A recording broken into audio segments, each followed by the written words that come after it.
Ledakan hebat di tungku smelter PT ITSS terjadi saat sejumlah pekerja sedang melakukan perbaikan. Ledakan hebat di tungku smelter PT ITSS di Kecamatan Bahodopi, Kabupaten Morowali, Sulawesi Tengah terjadi saat sejumlah pekerja sedang melakukan perbaikan. Perbaikan tungku smelter milik PT ITSS di kawasan PT Indonesia Morowali Industrial Park ini dimulai pada pagi hari. Kecelakaan terjadi sekitar pukul 5.30 waktu Indonesia bagian tengah. Bermula saat sejumlah pekerja sedang melakukan perbaikan tungku dan pemasangan plat pada bagian tungku.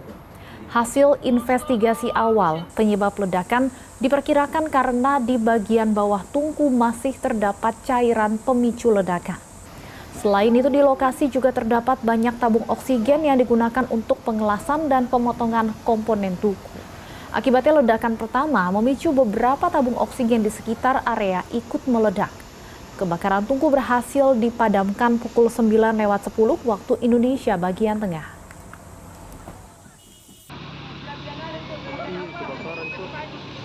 Apa bagian itu korbannya terbakar di bawah? Ada temannya sana paling 5 orang kasihan. Dan pemirsa, untuk memperbaharui informasi terkait ledakan tungku smelter di Morowali, Sulawesi Tengah, sudah terhubung melalui sambungan telepon Kepala Divisi Media Relations PT Indonesia Morowali Industrial Park, Dedi Kurniawan. Selamat sore, Pak Dedi. Selamat sore. Kami hendak konfirmasi dan memastikan kembali untuk informasi terbaru yang Anda terima, berapa total korban, baik yang luka maupun juga yang tewas akibat ledakan ini? Baik Mbak, saya ceritakan dari awal.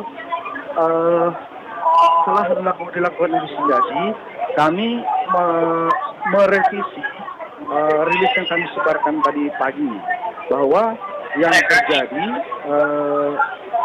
betul benar terjadi kebakaran, namun itu tidak terjadi ledakan, karena tidak ada. Setelah melakukan pengecekan di lapangan, termasuk wawancara dengan para korban, maka itu tidak ada ditemukan tabung oksigen di situ, sama sekali tidak ada, dan tidak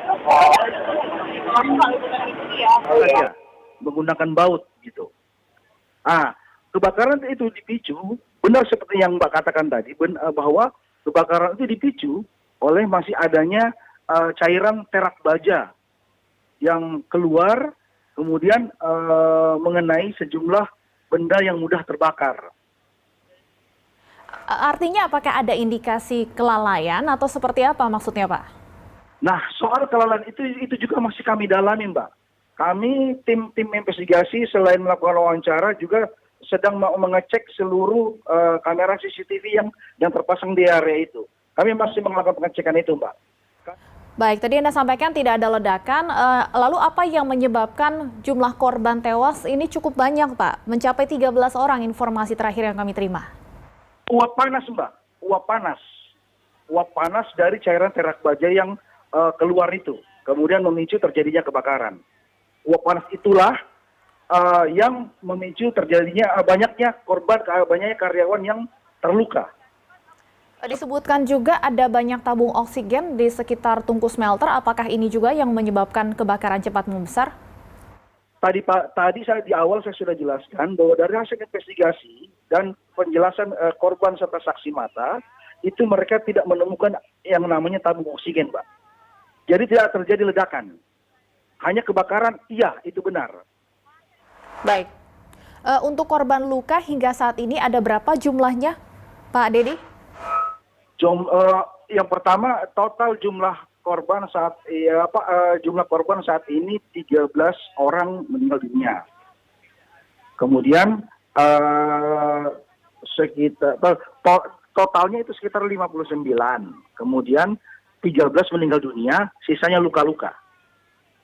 Dari korban luka tersebut, apakah ada yang dalam kondisi kritis saat ini, Pak Dedi?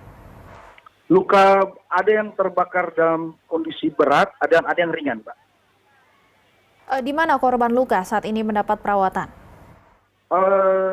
Sebagian korban itu ada yang dirujuk ke rumah sakit Bungku, sementara sebagiannya lagi ada yang dirawat di 2 klinik kami, fasilitas klinik kami, Mbak. Demikian. Kondisi terkini di sana saat ini seperti apa, Pak Dedi? Apakah pabrik masih beroperasi atau ada penghentian operasi sementara karena kejadian ini?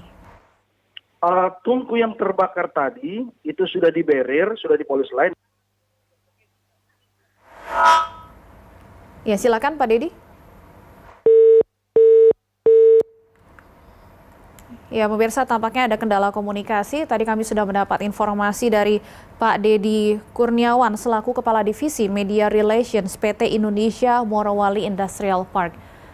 Dan sebelumnya tadi sudah dikonfirmasi bahwa jumlah korban tewas hingga saat ini ada 13 orang dan 30 lebih lainnya saat ini luka-luka. Dan Pak Dedi tadi juga sempat menjelaskan bahwa merevisi informasi yang sempat beredar, tidak terjadi ledakan, melainkan kebakaran yang disebabkan oleh adanya cairan di bawah atau di tungku smelter yang terjadi kebakaran di kawasan Morowali, Sulawesi Tengah.